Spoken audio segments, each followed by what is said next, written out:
Gentiles. And it really did take an act of God, and as a result of that, Peter does go to the home of Cornelius in Caesarea, and we're going to go to Caesarea, and he speaks to them, they get baptized, and from that point on we see the gospel spreading very quickly to the non-Jews. And very quickly there's more non-Jewish people who believe in this Jewish guy called Yeshua, which is the original Hebrew name for Jesus, than there are Jewish people. And that starts the trend of people thinking he's the God of the Gentiles. And I often hear Christians saying to Jewish people who happen to believe in Jesus, when did you become a Christian? And you can, just from the question, you can understand that somewhere in the back of their minds are thinking, when did you convert from being Jewish to being Christian? But if you think of it, if a Jew believes in Jesus and he recognizes that he's the Messiah according to the Jewish scriptures, he's not left his Jewish faith. He's actually the real continuation of the biblical, original Jewish faith as it was supposed to go before it turned rabbinical. And so it's not really when did a Jew start believing in Jesus and convert from Judaism to Christianity. It's actually, and I'm not saying this in any way to say that Christians are less in any way than Jews. I'm just saying that you guys have been grafted into Judaism. And the only reason I'm pointing that out is that one of the things that we'll try and do on this tour is connect you to the original local Jewish roots of your faith, to Jesus basically, and his Jewish roots, and that should already in itself bring some more color and understanding into a lot of the New Testament stuff. A lot of stuff that seems like it doesn't quite make sense, or stuff that you sort of lose, you don't even notice it in the New Testament text. We're going to try and underline and bring it up to you. We're now traveling down one of the streets of Tel Aviv called the Yarkon Street, and a lot of Tel Aviv looks, I presume you're noticing and thinking, wow, it looks really dilapidated. That's because these are old buildings from the 20s and 30s and 40s, and those that are redone, which you won't see many of on this street, but when they do redo them, they look really nice, especially the ones that used to be private homes.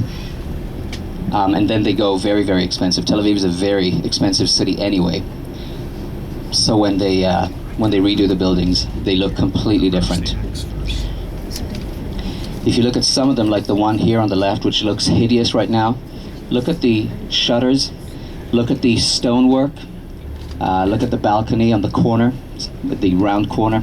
You can see, if you can imagine it in your mind, sort of bring it to its former glory, this used to be a really nice building. And when they redo them, according to the municipality laws, if it's an old building, when they restore it, they have to restore it to what it looked like in the beginning. So the shutters are made exactly the same, just brand new. The color is all brought back. The stonework is sort of underlined again, and then these buildings just look really, really nice.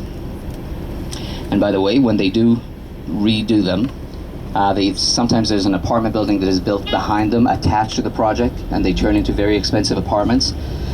And a few months ago, they sold the most expensive apartment ever sold in Israel. I think it was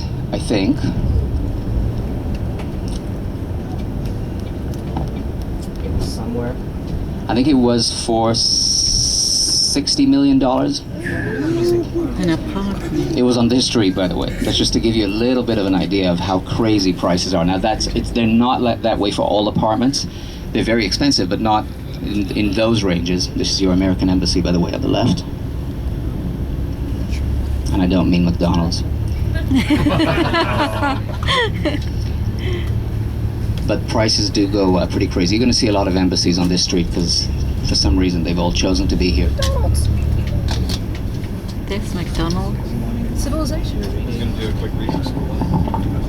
Folks, I wanted you to hear from the words of the Bible itself as we're traveling through these places, so you can connect the actual words from the Bible to the place. And so we have two readings from Joppa.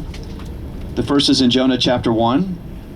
It says, "Now the word of the Lord came to Jonah, the son of Amittai, saying, Arise, go to Nineveh, that great city, and call out against it, for their evil has come up before me. But Jonah rose to flee to Tarshish from the presence of the Lord. He went down to Joppa and found a ship going to Tarshish. So he paid the fare and went aboard to go with them to Tarshish, away from the presence of the Lord." And then in Acts chapter 9,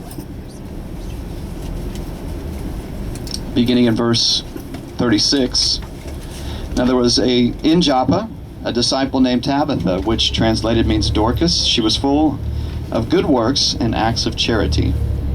In those days she became ill and died. And when they had washed her, they laid her in an upper room. Since Lydia was near Joppa, the disciples, hearing that Peter was there, sent 2 men to him, urging him, "Please, come to us without delay." So Peter rose and went with them. And when he arrived, they took him into the upper room. All the widows stood beside him, weeping and showing tunics and other garments that Dorcas made while she was with them. But Peter put them all outside and knelt down and prayed. And turning to the body, she said, "Tabitha, rise." And she opened her eyes. And when she saw Peter, she sat up. And he gave her his hand and raised her up. Then calling the saints and the widows, he presented her alive.